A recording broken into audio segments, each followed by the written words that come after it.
Hello and welcome to Wednesday's edition of the Hotline Live with Record Sport. My name is Daniel Caw and I am, as per usual, delighted to be joined by the one and only Keith Jackson. Keith, how's it going? Yeah, a bit frazzled. Yeah. Breaking news over the last hour. We've been right up till just jumping on here just now, working on it, getting some additional details. But it's an interesting story, Daniel. I'll let you explain away. Yep, absolutely. So for anyone that hasn't seen, Celtic, Motherwell and Rangers are subject to disciplinary action from the SPFL regarding the this the League Cup, isn't it? Premier Sports Cup semi-finals. Premier Sports Cup, yeah. Aye. Let me read a little bit of the statement that's been sent out by the SPFL this afternoon. The SPFL has confirmed that Celtic, Motherwell and Rangers have been found in breach of SPFL rules following separate disciplinary hearings into the behaviour of the club supporters at this season's Premier Sports Cup semi-finals and finals, proceeding into large-scale organised and illegal pyrotechnics displayed at Celtic Aberdeen, Rangers v Motherwell and Celtic v Rangers were undertaken by an independent disciplinary commission and have now been concluded. All three clubs have been found to have breached SPFL Rule H34 and failing to ensure, as far as reasonably practicable, that the supporters did not engage in unacceptable conduct. I understand, though, Keith, whilst this information is out there, you have... Well, that statement came out an hour ago, Daniel, and some information has come to me over the subsequent period. It's bigger. I think the temptation is to look at that statement and think, right, well, that's fine. It applies purely to the next time that any sanctions can be taken or will be taken is when Celtic and or Rangers get through to the semi-final of next year's League Cup Premier Sport Cup semi-final. And that is indeed the case. They will both... if they get there, be 500 fans light. So the kind of headline, top line on that is 1,000 Old Firm fans facing Hampden lockout, right? And that's fair enough. But what is interesting here, and what I strongly suspect we're about to see happening, is this is only the start of a major purge against pyrotechnics inside Scotland's grounds. Mm-hmm. And what's going to affect every group of fans all across the country, if I'm right, and I strongly believe that I'm right, is that because this is an SPFL-run competition, the same rules will now be rolled out across the SPFL in general. That means that it's not one you kick the can down the road until 12 months or 10 months' time when it's semi-finals again at Hampden. This will now be applied, I strongly suspect, on a week-to-week basis across the Scottish game for any offending fans who are involved in any sort of mass pyro event or display. That has a big potential ramification all across the game, because we know that the ultras groups, this is the trend, this is, what they see it from across Europe, they want to copy it. Mm-hmm. It does bring colour, and everybody, says that. It adds to the spectacle, but it's a health and safety issue. It's also illegal, and I think the authorities have decided that they've seen enough, and there now has to be a consequence for this behaviour. It will not be restricted to one competition. Mm-hmm. The SPFL's major competition is its bread and butter, is the week-to-week stuff. Yeah. So I think you can expect similar disciplinary action taken against any groups of supporters who bring pyrotechnics in for a mass event inside any stadium in Scotland. And look, what you're looking at here, first offence, 500. Mm-hmm. Or the first offence is a suspended sentence of 800 tickets. The second is quite clearly Rangers and Celtic will get hit with 500 for the next semi-final. But if that's your starting point, and we've seen how often that these offences go on and these displays go on. I mean, it happens almost every time Rangers and Celtic go to an away stadium. Oh yeah. Sometimes it happens inside their own stadiums. So if you don't need to be a mathematician to realise how damaging this could be in terms of getting tickets out to supporters. If these people, and it's just that these groups is for the main part. I know there was an individual at Villa Park who kind of went rogue, But normally, and I don't think, my understanding of, in that instance, one guy brings a smoke, well, what can you do about that? But where there is organised, clearly organised, mass event pyrotechnic displays, the clubs are now going to be hit. And it's not the clubs, it's the fans, it's your normal supporters that are going to find tickets for these matches so much more difficult to come across. And if it's repeat offences, as it has been, then, you know, as I said, you don't need to be a mathematician. If it's 500 first time, what do you think it's going to be the next time? Aye, potentially huge ramifications. For clubs. And I congratulate the SPFL for doing this. I think it's the right thing to do. I think it's a difficult one, but they've taken the bull by the horns at a time when nobody else seems to be prepared to do it. We've talked a good game. We've talked about, you know, and the football authorities, I really think, have been pushing from the inside really hard to the police and the courts, justice system, to implement football banning orders. To weed these people out and make sure they don't come back, and there's been a lack of that. I think Mike Mulroney, the SFA president, said some time ago the banning orders are actually dropping as the offences are rising. There was only one banning order in the previous records of 12 months. So that tells you it's not been handled or taken seriously enough by the authorities outside the game. I think it's good to see that the game is now stepping up. Also, you know, again, another thing to bear in mind here, my information again, people might look at that release, this information that's just come out, and say, right, okay, so Celtic and Rangers, if they get to the semi-final next year, they're going to be 1,000 fans down between them. And then if there's a repeat display at the semi-finals, there'll be 800 down for the final. But I think it's actually more than that, Daniel. I think the potential punishment is bigger than that. What I believe will be the situation is that they'll have a minimum of 800 tickets taken off them for the final, but there is also the possibility and the distinct probability of a disciplinary hearing being convened between semi-final and final, which could then dish out a further punishment. Could be even bigger. Aye. So 800 you're looking at as a minimal. Yeah. And it could be, I don't know, what, twice that, plus 700, 1,500. So I look at this now and I think, I'm hoping that this is seen as a turning point, that either the ultras groups that involve or get involved in this might realise we're now damaging the people that we call our own supporters, our own community. And if they still persist in it, you would think that the other fans, the vast majority, will turn around and take a very kind of disapproving view, because the only people that's getting hurt here are your own fellow supporters. Well, I mean, I think it's a smart move. Aye. On the supporters, Keith, we've got comments coming in on this, and I'll come to them in a little minute. But I mean, is this in effect strict liability? Basically, it's as close as Scottish football has come to strict liability. Yeah. I'd say it's a halfway house, but a sensible one. We've seen UEFA throwing these things out, right? They see something, they don't like it, and people get banned, and there's a zero tolerance approach to it. I think what's happened here, if I'm reading it correctly, is that if the clubs had been seen to act, because this is some time ago now, it's not just, this didn't just happen the other week. Yeah. A lot of time has passed since these semi-finals and since the final, and there has been no action taken, no fans identified, no culprits taken to task or suspended from stadiums, or there has been zero action taken by the clubs. So, you know, what have we got here? Zero tolerance or zero action? And I think the halfway house is that the authorities are now saying, look, guys, we can't just sit back, watch this behaviour going on. And bear in mind, the cup semi-finals were both held back. The kick-off had to be delayed. Aye. I think the Celtic game for 14 minutes.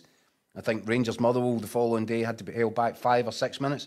You've got TV companies involved that have got, you know, kick-off slots that they are having to, you know, and we know how difficult it is for the Scottish game to get sandwiched into a TV schedule in between whatever's going on down south. Yeah. So, yeah, I can totally understand. I have complete sympathy, and the SPFL has my entire support on this one. I think it's a strong move. I think it's well beyond time that they decided to grasp the bull by the horns on it. But I'm glad that they have done, and I just hope that it encourages people to behave themselves, because I know it looks good, I know it adds to the atmosphere, I accept all that, but I also know if I was the father of a kid with asthma and I was inside a stadium like Dens Park when the Rangers fans went there, I wouldn't stand. So you've got all sorts of health and safety there, you know, but also just an adult with asthma is going to struggle in these environments when the smoke's not clearing and they're struggling for a bit. And the willful disregard for these people, for their own fellow supporters, I think it's beyond the pale. And so I'm really glad that somebody has decided to try and take some sort of action and stamp this out. They've had warning after warning. You know, we've had people coming out one after the other in positions of authority. You've had Brendan Rodgers pleading with the Celtic fans not to do it. So at what point does the penny drop? Is the penny now going to drop when it's actually affecting their own fellow fans and people are getting locked out of games that they want to go and see? You would certainly hope that must be a bit of a turning point. Well, look, it's had a bit more of a mixed reception in our comments. Let me hit you with a few of these. Richie says, it is zero tolerance, society issue where people continue to think they're untouchable and above the law. Clubs faced with fines when the individuals should face the fine. That would stop it. Rangers Easy OK though says, dinosaurs at the SPFL. Why not talk to the fans, come to an arrangement over safe usage of pyro? Because there is no safe usage of pyro in a crowded space. Aye. Unless it's an organised event. I mean, this is madness. And I don't like this, because we've seen it at Hampden. There was Celtic fans in the Green Brigade section at one recent game. I think it might have been an Old Firm match. And they're firing rockets out from amongst their own end of the stadium, firing rockets out into the sky. They're hitting off the roof at Hampden Park. They're landing on the pitch. I mean, it's madness. So, no, just do as you're told. Do as you're told for once. Behave like normal human beings. John chimes in saying a bigger punishment for the Pyros would be giving the lost tickets to the opposition fans. That would be more of a deterrent. It would also create huge security issues. Aye, but yeah, I listen, I get it. It's not a bad idea. You know, if one side is going to lose a significant number of tickets, then why not? You know, let's keep the stadiums full. If we can find a way to do that, I'd be fully in favour of that as well. Rangers Easy OK has come back to you, Keith, saying there is safe usage of pyros. Keith, look across Europe at other leagues; they have safe pyro zones. Okay. I've seen a lot of pictures of stadiums and grounds all across Europe, and it doesn't look in the slightest bit safe to me. Look, okay, maybe Rangers Easy OK is telling us something that I don't know, that I'm not aware of. But what I'm talking about is, in Scotland, it's a criminal offence. And as long as that remains the case, do you think the police and the authorities are going to get together and say, oh, we'll make a special exception for these guys? Why would you do that? I know. And you know, we're talking about groups of supporters here, particularly Celtic and Rangers fans who have been running amok before Old Firm matches in the city centre, where people are out doing their Christmas shopping. These people need to be held to account. They need to be taken to task. Yes, the police should be doing more on it, but whatever little football can do to affect it, I'm all in favour of it. Because these people think they're a law unto themselves. And they're actually an embarrassment to their own clubs and to football in general. Aye. Tommy chimes in saying it's woke football. And then he chimes in again saying we'll be using a square ball next. This is I think I'm going to get an absolute... Health and safety issues with that, I would have thought, Tommy. Maybe a few. I think I'm going to get absolutely slaughtered for this. But regretfully, I agree with every word you're saying, Keith. And see, to be honest, I would go even further. I don't think it looks particularly good. I don't see what looks good about Hampden being packed with smoke when you're trying to watch the football game. Try to watch a football game, yeah. We didn't have this 10, 15 years ago and everything was fine. I know I sound like an old man. Look, you do, but welcome to see you're coming my way on this. Aye, now, I just don't get it. I don't get it at all. The bottom line is that this culture of entitlement, they do not care. They just don't care about anybody else in there other than themselves. and they want to do this, therefore they will do it. Doesn't matter that it's breaking the law. Doesn't matter that you're putting people's lives at risk. Doesn't matter that you might injure somebody. It really is beyond selfish behaviour, and I'm really glad that somebody's, you know, finally had the balls to stand up to it. Aye. No, I agree. A couple more comments before we move on from it. Tommy says, how many people have actually been injured? I mean, I don't think what we're waiting on, Tommy. Exactly, waiting on someone dying, I know. Anne says, they're a nuisance, struggle to see what they bring. Completely agree, Anne. And this one from Joseph, he says, just kick the teams out, stop bowing down to them. That will sort it out. What teams? Because I'm getting the impression there that the suggestion is that this is limited to just 2 teams in Glasgow. That's not the case as far as I can see. Did we not have an incident? Was it Falkirk and Dunfermline? There was a firework thrown. So it's widespread. It is a societal issue, but it needs to stop. Aye. And if people think there is no consequence, and that seems to be the state of playing Scottish football, zero consequence to my actions. I can do what I like when I like. They just do it. It's like children. It's like dealing with a child. It's like teaching the child, if you do that, if you don't tidy your room, then you're not getting sweeties tonight. Aye. And then they realise there's a consequence to their behaviour. They realise they like sweeties. And this is the first time that anybody in authority in Scottish football that I can remember has turned around and said, well, do you know what? You want to behave like that? Well, that's up to you. But there's going to be a consequence, and it's going to affect the people that you stand shoulder to shoulder with, your fellow supporters. A couple more comments just before we move on in this. Richie, I assume a Celtic fan, says, who needs pyros when you have disco lights? Exactly. He says, in the UK, football fans are very proud of their unique support style. Why copy European ultras with pyro, in my opinion? I completely agree. And just one more from Rangers Easy OK. I might be a bit biased, to be honest, because loads of smoke obstructing the view at Ibrox this season instead of watching this Rangers team might sound like a great idea.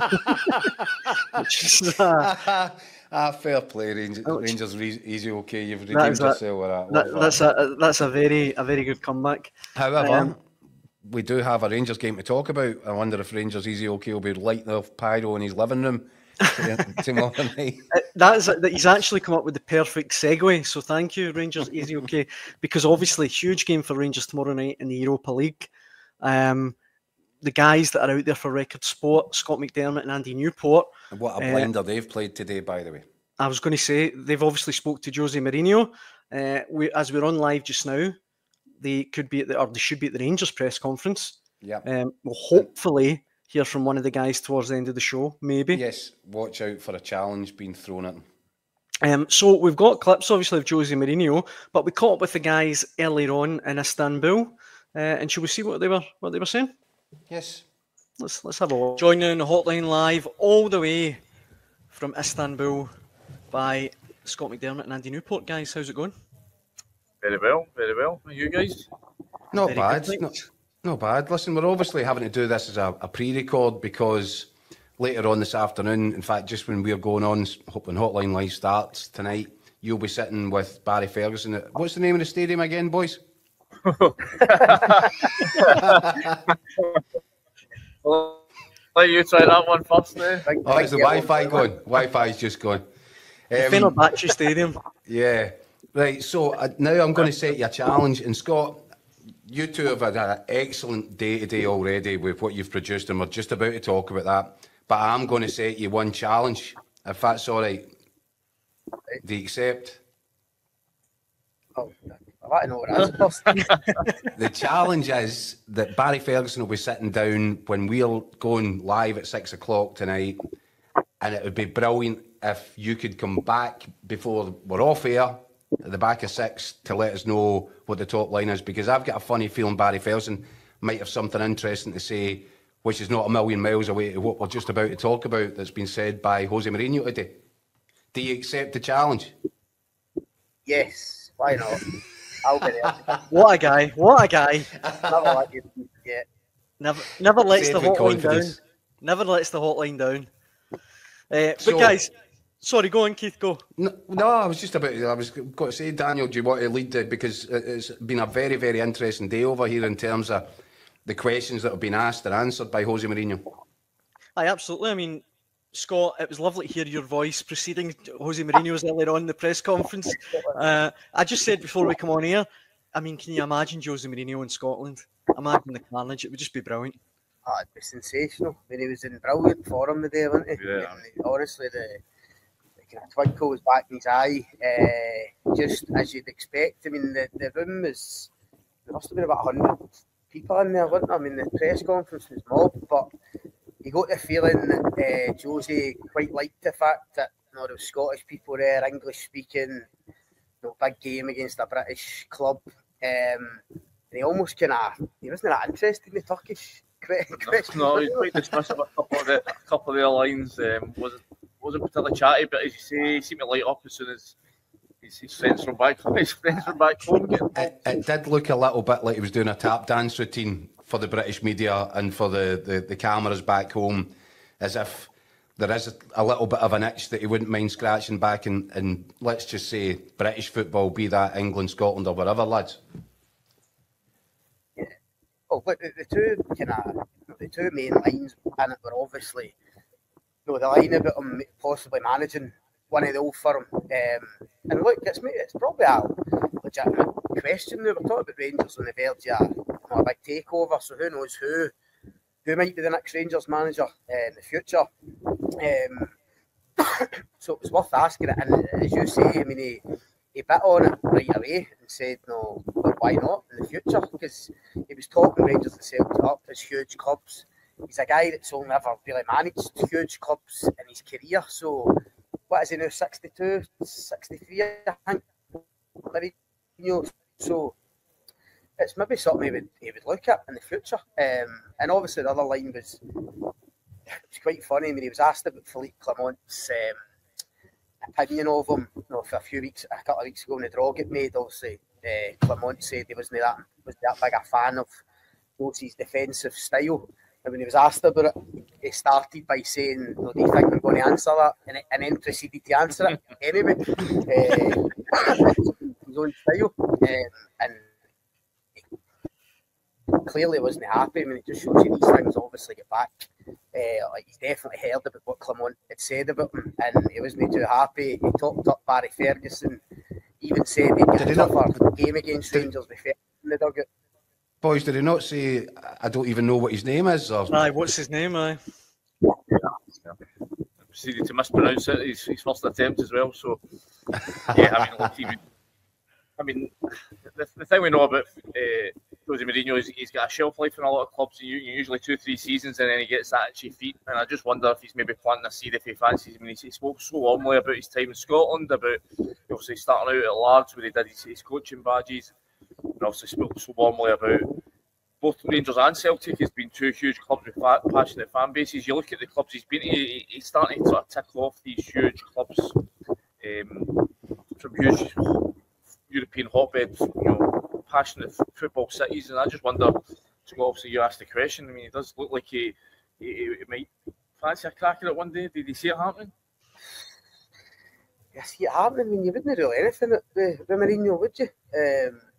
He does like a couple of quid though, Scotty. I mean, he would hardly be the cheap option. No, well, Rangers are going to have a couple of quid, aren't they? Shortly. I don't know if they've got that much. I don't know if they'll have Mourinho money. The Celtic, they've got a few quid in the bank. Maybe it's just wishful thinking. But Daniel, as you said, he would be absolute box office. Press conferences every week would be sensational. So I'm all for it. Well, see, even now, he's still box office. I think Josie's brilliant. Like, you're saying the place was packed today. I don't think he's come up against a Scottish club since the 2003 UEFA Cup final. Am I right? He came to Ibrox for a friendly, 2007, something like that. It was the famous or infamous Philip Sebo goal at Ibrox Road. But I think that's about his only involvement with Scottish team since that UEFA Cup final in Seville. So, but he genuinely does have an affection for Scotland. You could hear that today. As Andy says, starting his coaching journey in Largs. So obviously, huge respect for guys like Sir Alex Ferguson, and I think Scottish, coaches in general over the years, kind of legendary coaches. So I definitely think it would appeal to him as he's getting on. if one of those jobs was put to him, and as Jacko says, obviously the circumstances need to be right, conditions, money, whatever, but I think it would appeal to him just purely because of what he spoke about today. The passion, the fans, the size of the club, access to Europe every season. I certainly wouldn't rule it out. Talk to us about this Fenerbahce side and what Barry Ferguson's about to encounter here. Not only is he pitting his wits against one of the modern day greats of management, but it's not a brilliant Fenerbahce side, but there's some serious talent. There's been a few bob spent in that as well. Yeah, but there's obviously decent form. Is it 18 games? I think it is. They're unbeaten. But the thing that might encourage Rangers is that in terms of that league phase table, I think they were sort of down the bottom end. I think they just sort of snuck into the sort of top 24. So Rangers in terms of European form have probably get the edge on them this season. But listen, as we all know, right now this is a Rangers team that is how do we say, struggling, yeah, very bad after recent events domestically. We all know that they've been able to pick things up. They've gone up several levels in Europe, the style of play with teams coming out at them and looking to leave spaces that they can finally exploit, because they can't really do it against teams that are sit in. But somebody was making a comment today at the press conference. Jose Mourinho, he's not exactly well known for being wide open and free flowing. I mean, he's going to have this Fenerbahce side sort of pretty well drilled, pretty organised. Obviously, they've got some big talent as well. But listen, I think if Rangers can get any sort of result that allows them to go back to Ibrox, still be in the tie, I think they bite your hand off. It's going to be an intimidating atmosphere as well. So I mean, all these things need to be taken into account. I actually think, Jacko, Mourinho is arguably Rangers' biggest problem in this tie, because this is a guy who is desperate to win this. What, bigger than Cyril Dessers? Honestly, we know what Mourinho's like. He just loves winning. It doesn't matter whether it's the Champions League, Europa League, even the Conference League when he won it not that long ago. So he'll be desperate to win this, or go to the semis or the final, or whatever. And that's a problem for Rangers. If he kind of gets that hunger into his players for this tie. Right, boys, we're going to run out of time here. Quickly, predictions, please, from the pair of you. I think Rangers will lose, Jack. I've tipped 3-1, a 3-1 defeat. I think it's going to be a long night for them. It's going to be tough. They've got good attacking players, as you say. I think quickly, Scotty. Andy, 5 seconds. And just about keep them the tie. 3-1. 2-1 to Fenerbahce. Nicely done. Nice short shot. Great, lads. Thank you so much for joining us. And Scott, accept the challenge. I'll see you later. The guys over in Istanbul there, we're still waiting on Scott. Keith, hope he's not forgotten about his challenge. Yeah, but what we're not waiting on is a little bit more breaking news, Daniel. Go on. I've got a statement here from Rangers, which I'll read to you, with regards to the SPFL sanction on pyrotechnics. Rangers notes the statement from the SPFL and the sanction imposed on the club following the use of pyrotechnics at Premier Sports Cup fixtures earlier this season. The club has been consistently clear that the use of pyrotechnics at our matches in any competition is unacceptable and could lead to sanctions. This has now come to pass, with 500 of our supporters to be locked out of a Premier Sports Cup tie at Hampden the next time the club reaches the latter stages of that competition. A repeat use at any future SPFL, Premiership or League Cup game will lead to even more supporters, the vast majority of whom will not have used pyrotechnics, being unable to attend a future semi-final or final tie in the Premier Sports Cup at the National Stadium. Rangers again reiterates that pyrotechnic use is illegal and will now deprive Rangers supporters the opportunity to back their team in a key match. Rangers, that seems to me as if Rangers are at the end of the tether themselves with this. I applaud them for coming out so quickly with that statement. This is a serious issue, and I'm glad to see football taking it seriously at long last. And I find that interesting, that line in that statement from Rangers, that if it happens in any other SPFL competition, be that the Premier Sports Cup or the Scottish Premiership, yeah, the Premiership. So I think, obviously, they've got the same information that I was getting shortly before coming on. this is now going to be the way forward. This is now the way that the authorities are going to tackle this issue, and they can only send out that same message, try and hammer it home, and hope to get through a few really thick skulls. It does feel like it's and I hope to see something similar from Celtic. Aye, I'm sure. Well, I was going to say I'm sure we will. I'm sure we will. It does feel like a kind of watershed moment for all this. You know, the Premiership being talked about now as well. As you say, it feels like it's every week now we have an instance of the Pyros. Yeah. Now, right now, I think it's going to be restricted to mass events. Right. But who knows? You know, who knows? Because if a player was to get struck by one of these fireworks or pyrotechnics, you know, this is really serious. And you know, as I said, I'm glad to see that Scottish football is finally prepared to accept that and to take serious action against it. I'm getting a bit concerned by how much I'm agreeing with you tonight. I'm getting a bit worried about it. Very seldom. I'm sure we can find something to disagree on between now and the end of the show. Going back to actual football, yes. Shall we hear from Jose Mourinho? Let's do that. Let's hear what he was saying in his press conference today. Jose, you've managed big clubs throughout your career, and you talk about how big Rangers and Celtic are. Is it possible one day in the future that you could manage in Glasgow? Would that appeal to you? Would that be attractive to you? In this moment, no, because I have a job. Because I have a job that motivates me, and a job that demands loyalty. But why not in the future? People can say that the Scottish League is a league of two teams, but it's a league of passion. It's a league of passion, and for me, passion in football is something that, for me, is everything.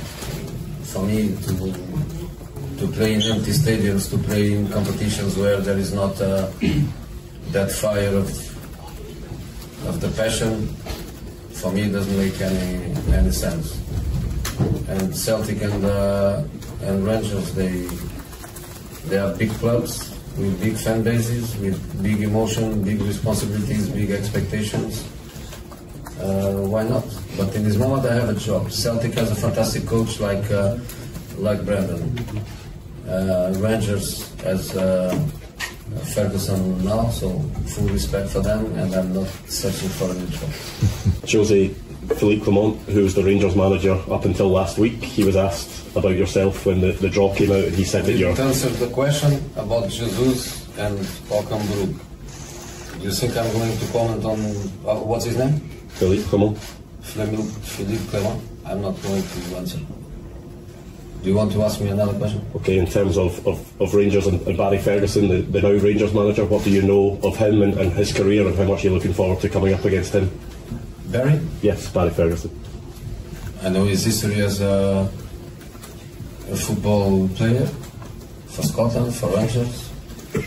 I don't know much about his career as a coach, but I respect a lot the connection, the emotional connection between him as a coach and his club now.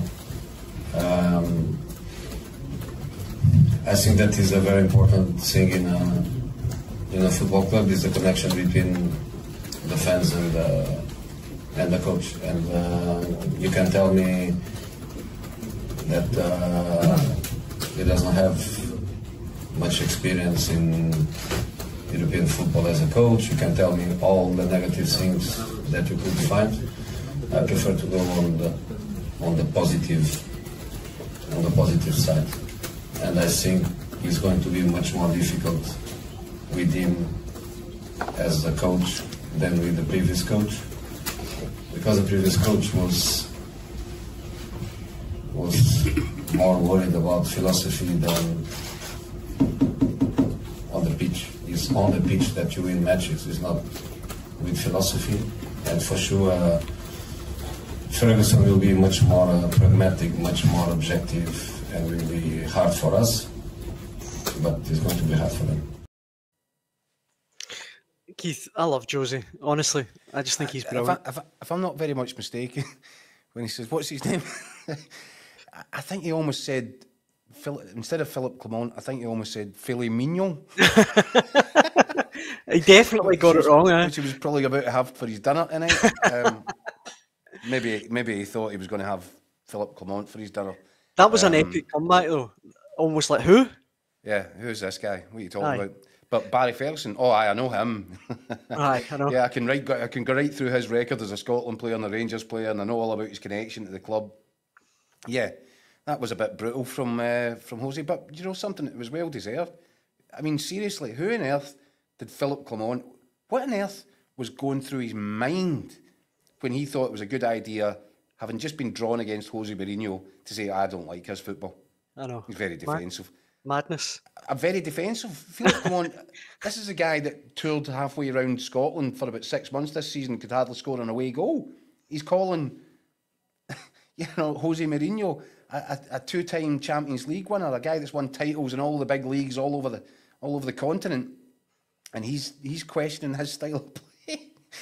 Oh my God!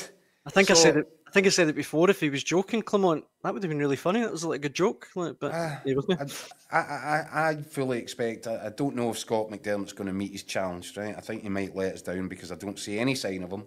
Yep. And I do, in fairness, think the Rangers press conference is kicked off later than expected. Yep. But I would fully expect Barry Ferguson to join in that conversation. I think Barry Ferguson would be quite embarrassed with the fact that he's pitched up there and his predecessor has said something so disparaging about a guy with one of the greatest CVs in management anywhere in Europe. Aye. One of the genuine greats. The one guy you could really do without firing up for this. Exactly, aye. I know. And now Barry's got to go in there, novice, in his third game as Rangers interim manager against one of the great minds of one of the great tactical minds of the European game, and it's an angry Mourinho. Now I'm sure that Barry can match him for anger, but he's going to have his work cut out here, and Philip Clement hasn't helped. That much is certain. Yeah. It wasn't as if from that press conference today that people were having to explain to Jose Mourinho what Clement had said. He knew fine well. He's been putting that in the back pocket ever since he heard it. Oh, definitely. It's absolute stupidity from Clement. It just underlines that he had completely unravelled, had completely lost the plot long before Rangers actually took the decision to put him and themselves out of the collective misery. A couple of things that I want to pick your brain on. Give Scott another couple of minutes, see if he can meet his challenge. Well, I'd like to hear what Barry Ferguson has walked in and said there tonight. Aye, of course, aye. Because I'm sure that he'll have been made aware of it before he sat down in the press conference room. Aye. Well, just on Josie though, I mean, do you think it's even approaching realistic he could maybe come to the Scottish Premiership one day? Can you see it maybe?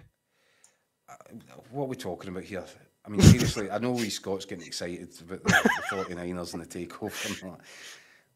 Jose Mourinho is probably taking home somewhere in the region of, I don't know, what, 10 million pounds a year? 10 million euros a year or something now. That'll be the going rate for Jose Mourinho. Even if the 49ers, with all their might, come running at this, and we've talked about it, and I've said it consistently, my information on this, yes, they will spend money. They're not going to be shy in spending money, but they're not going to be stupid about it either.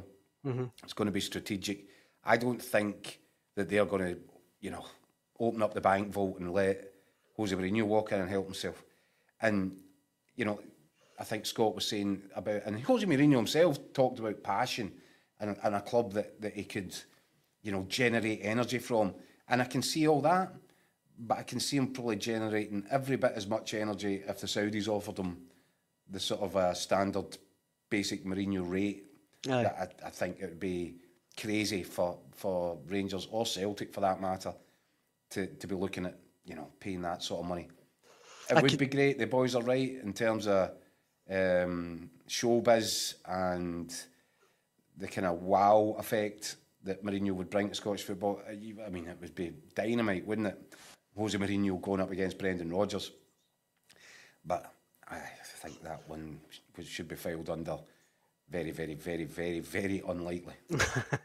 And the other thing that I wanted to ask you was, look, in terms of Barry Ferguson's sort of medium to long-term future, do we accept that he has to get past Fenerbahce, or at least put up a very good show against them to be in the running, for the permanent job? Probably. I mean, certainly at the very least put up a really good show.